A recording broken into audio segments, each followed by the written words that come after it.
안녕하세요.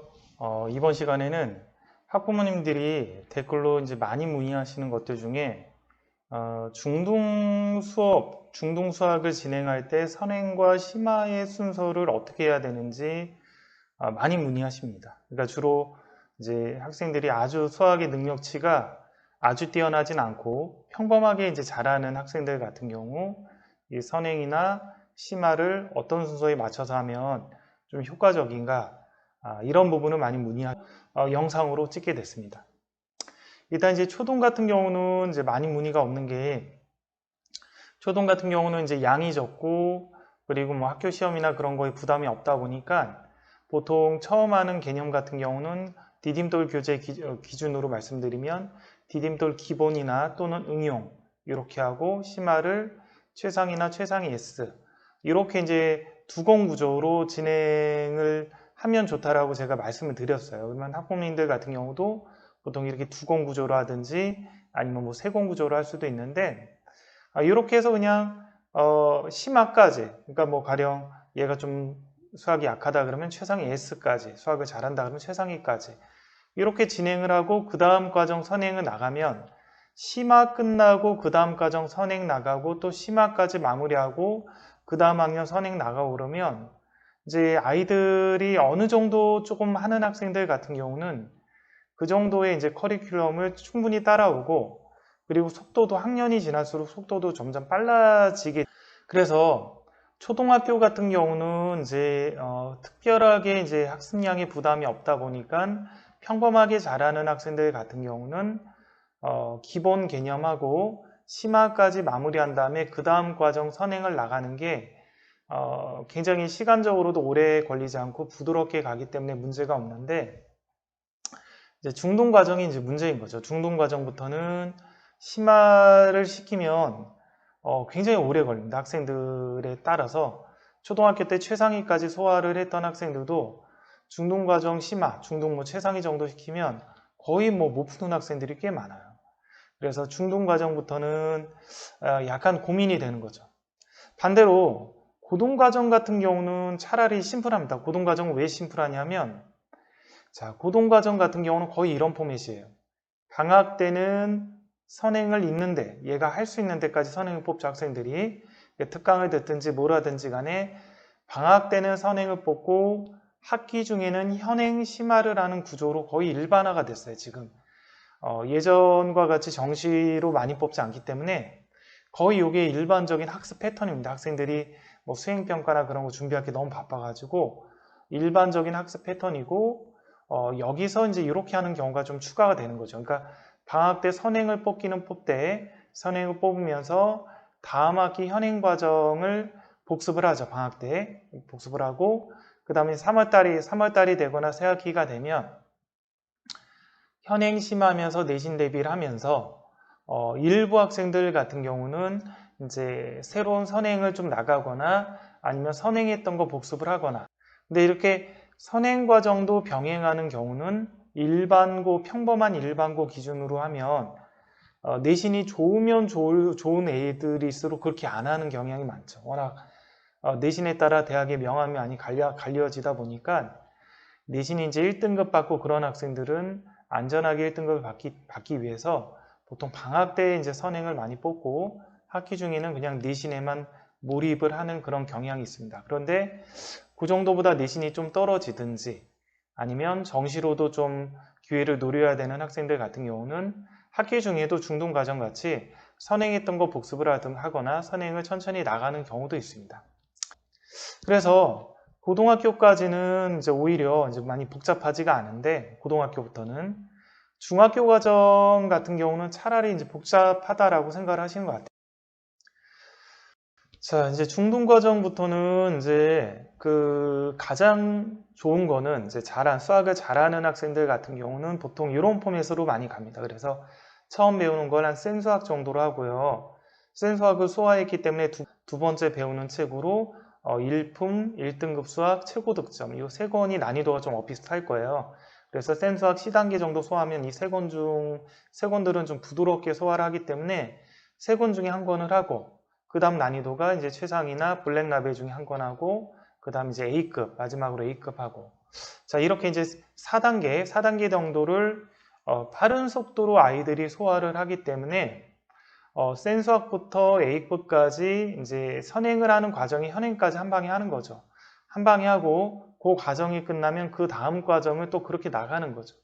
그래서 수학을 아주 잘하는 학생들 같은 경우는 이런 4등급의 과정들, 센수학, 그 다음에 일품, 1등급 수학, 최고 득점, 그 다음에 최상위 블랙라벨, A급, 요 네 단계의 과정을 굉장히 빠른 속도로 잘하기 때문에 크게 문제가 없이 심화까지 끝나고 그 다음 학기 과정, 그 다음 학기 과정 이렇게 나가면 되는 거죠. 수학을 잘하는 학생들은. 근데 문제는 이제 두 가지인데 첫 번째는 수학을 그리 잘하지 않으면서 아까 수학을 잘하는 학생들이 하는 그런 커리큘럼대로 따라가는 학생의 경우는 대부분 그 속도를 못 따라가다 보니까 많은 양의 숙제를 해야 되거나 속도를 못 따라가니까 해설지를 많이 참고합니다. 해설지를 많이 참고해서 자기가 풀어서 끝내는 게 아니라 귀로 듣거나 설명하는 거 듣거나 눈으로 읽거나 해설을 보거나 이렇게 해서 넘어가는 경향이 있어요. 우리가 이제 눈으로 보거나 귀로 들으면 그 본인이 이제 알았다라는 느낌하고 실제 이제 풀었을 때 알았다라는 느낌이 굉장히 차이가 있습니다.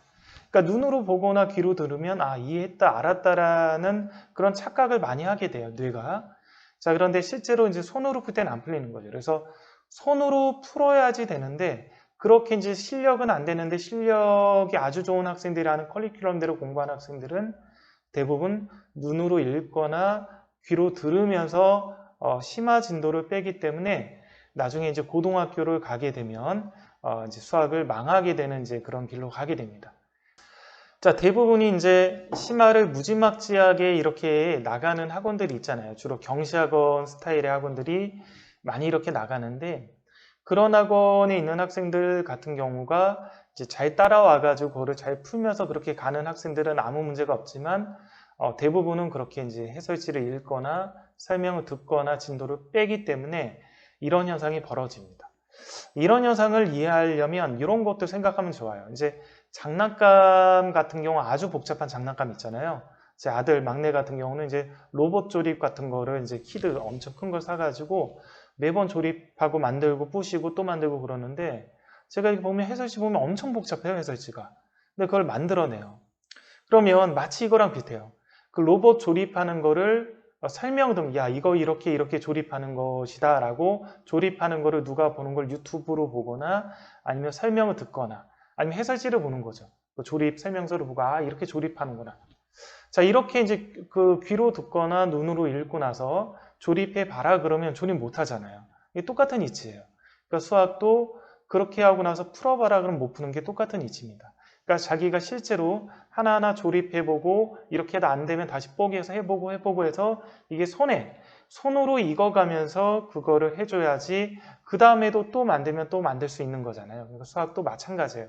자기 손으로 머릿속으로 그 풀이 과정을 하나씩 만들어가면서 문제를 풀어야 그게 기억에 남는 것이죠.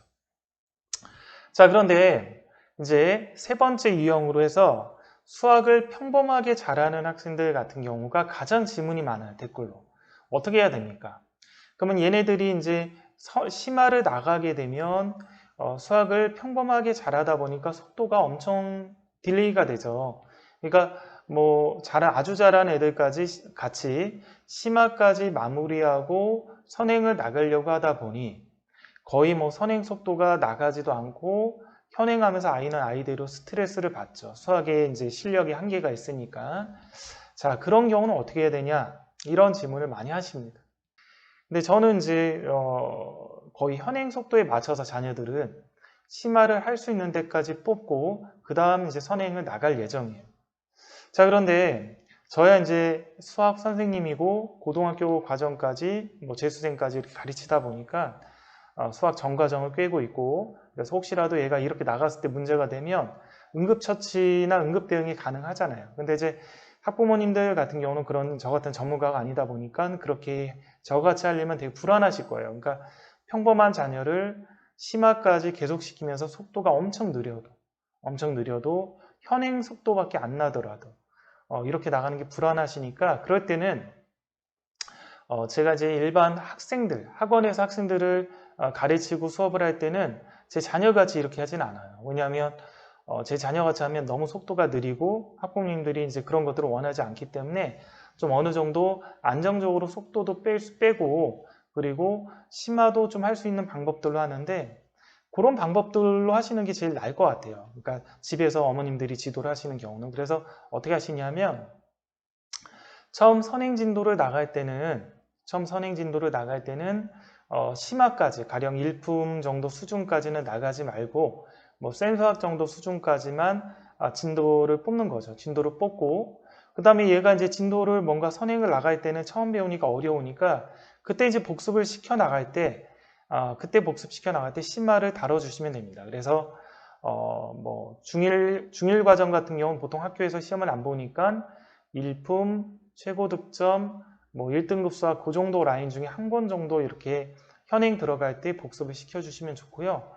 중2 과정 같은 경우는 학교에서 내신 시험을 보니까 심화책을 한 2권 정도 이제 시켜주시면 좋겠어요. 예를 들어서 그 중1 같은 경우에 이제 제가 가르치는 학생 중에서 이제 중학교 3학년 1학기 과정까지 마무리한 학생이 있어요. 개념을 마무리했어요. 개념. 그러면 이 학생이 그렇게 이제 수학이 뛰어나진 않고 평범하게 잘하고 열심히 하는 학생인데 저는 3학년 1학기 과정까지 어쨌든 선행 진도가 나가면 3학년 2학기 과정은 나가진 않아요. 왜냐하면 3학년 2학기 과정은 너무나 독립적인 과정이다 보니까 아이들이 거기를 나가게 된다라고 해서 다른 과정에 도움이 되지도 않고 금방 또 잊어먹게 됩니다. 그래서 3학년 2학기 과정은 보통 언제 나가냐면 2학년 2학기 과정을 복습하는 시점이 2학년 1학기에서 2학기로 가는 여름방학이 있죠. 그때 2학년 2학기 과정은 다시 한번 복습을 하고 2학기가 되면 2학년 2학기 과정을 심화를 또 시키는데요. 그때 그 여름방학 때 3학년 2학기 과정을 선행을 같이 시킵니다. 그 정도 1년 정도 갭 정도 되면 아이들이 뭐 빨리 잊어먹진 않으니까 그 정도로 이렇게 시켜 나갈 때 그때 3학년 2학기를 나가고 보통 3학년 1학기 과정까지 나가게 되면 평범한 아이들은 저는 이제 고등학교 1학년 과정을 쉬운 책으로 나가죠. 고1 과정을 쉬운 책으로 천천히 나가면서 3학년 1학기 과정을 계속 복습을 시키는 겁니다. 그래서 계속 복습시켜서 한 센 수학 정도까지 수준이 되게끔 한 두세 권 이렇게 복습시켜 나가면서 고1 과정을 천천히 나가는 거죠.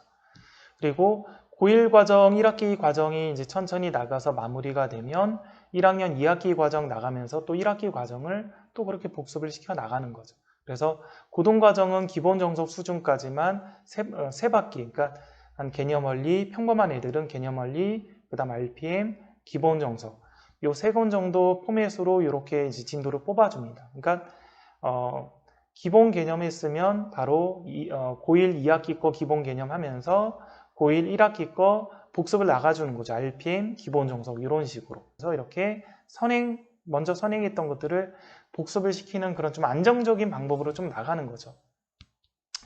자, 이런 식으로 보통 나가면 고등과정은 한 3권 정도, 개념 원리, RPM, 기본 정석 3권 정도로 해서 중3에서 예비고1, 고등학교 1학년 올라가는 과정까지 한 수투까지는 3권 정도로 안정적으로 복습이 됩니다. 그리고 예비고1 올라가는 시점에서는 수학 상하, 고1 때 했던 것들은 다시 복습을 해야 되잖아요. 그때는 뭐 센수학 같은 걸로 또 복습을 또 해나가죠. 그래서 보통 이제 이 정도 속도로 이렇게 이제 안정적으로 나가게 되면 고1이 돼서 3월 달이 되는 시점까지 고1 과정은 한 4바퀴 정도, 그래서 개념 원리, RPM, 기본 정석, 센수학 요 4바퀴 정도 회전을 하게 되고요. 그 다음에 고2 과정, 수원, 수투, 좀 빠르면 확통까지 이제 3바퀴 과정, 개념 원리, RPM, 기본 정석 요 3바퀴 과정으로 안정적으로 이렇게 학습이 됩니다.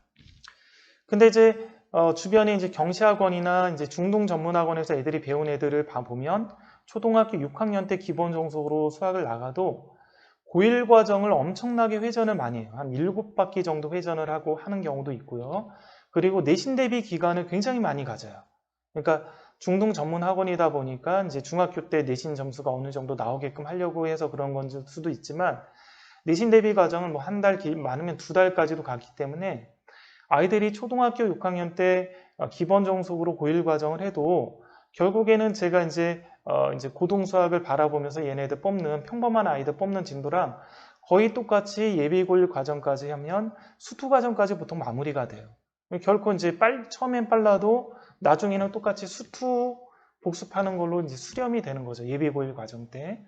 그래서 학부모님들 중에서 이제 좀 부담스럽다. 얘가 이제 선행을 하게 되면 선행을 하고 심화까지 하려고 하니까 너무 못 따라오고 힘들어한다. 그러면 제가 이제 학원생들 대상으로 좀 평범하게 잘하는 애들 가르칠 때 쓰는 이런 방법대로 나가시면 돼요. 그러니까 뭐 예비 중일 과정을 나가겠다, 중일 과정 나가겠다 그러면 중일 과정 나가잖아요. 쉬운 책은 뭐 체크체크든 개념센이든 좀 잘하면 라이트센이든 좀 더 잘하는 애들은 뭐 RPM이든 뭐 이렇게 나가죠. 그러면 얘를 첫 과정을 나가면 첫 과정 그래서 처음 개념을 나갔으면 그 다음 이제 복습을 하잖아요. 그 다음 복습을 할 때 1학년 2학기 거를 또 쉬운 걸로 천천히 나가면서 이 복습하는 책을 천천히 또 숙제를 내주면 됩니다. 숙제 내주고 그거 복습시켜 나가면서 1학년 2학기 과정을 거의 이제 천천히 나가는 거죠. 천천히 나가고 그 다음에 또 마찬가지예요. 이런 식으로 해서 중학교 1학년 1학기 과정이 뭐 3바퀴 혹은 4바퀴 안정적으로 복습이 됐다 그러면 또 뭐 1학년 2학년 1학기 과정을 나가면서 1학년 2학기 과정을 복습을 들어가는 거죠. 그리고 심화, 그 학년, 재학년에 대한 심화는 얘가 중1이 올라가면 중1 과정 복습을 해야 되니까 그때 이제 심화 과정을 시키면 되고 중2가 올라가면 중2 과정 심화를 한 2권 정도 겨울방학 때부터 그러니까 중1 과정 심화는 3월 달부터 그냥 시키면 되고요. 내신 시험을 안 보니까 중2 과정 심화는 겨울방학 때 한 권 시키고 그 다음에 3월 달 되면 한 권 시키고 그 다음 내신 대비 시키고 이렇게 이제 선행할 때는 심화까지 좀 안 시키는 방식으로 나가는 방식이죠. 이렇게 좀 안정적으로 평범하게 잘하는 학생들은 안정적으로 이렇게 시켜 나가면 그냥 진도도 어느 정도 빠지고 얘가 그리고 현행하면서 심화도 어느 정도 복습을 하게 되고 이렇게 하게 되고 좀 진도 뭐 부모님들 걱정하시는 선행만 하려고 하니까 너무 진도가 안 빠진다 그런 것도 어느 정도 문제점이 없게 되는 것이죠. 자, 그래서 중등과정은 이런 식으로 좀 나가시면 될 것 같고요. 학원이라서 제가 그렇게 또 나가는 경우도 있어요. 이렇게 숙제를 아이들을 내줘야 되는데 선행과정은 진도를 나가게 되면 아이들이 굉장히 어려워하다 보니까 숙제 교재까지 내주기가 굉장히 부담스럽거든요. 그래서 저는 선행과정은 거의 학원에서 같이 시켜요. 학원에서 처음 배울 때는 학원에서만 이제 쭉 시키고 그 다음에 이제 복습 과정만 숙제로 내주는 거죠. 전에 했던 거. 그러면 이제 그거는 숙제로 할 수 있으니까 숙제하면 그거 오답 정리 마무리하면 또 선행과정 학원에서 나가고 이런 포맷으로 나가고 있습니다. 여기까지 하겠습니다.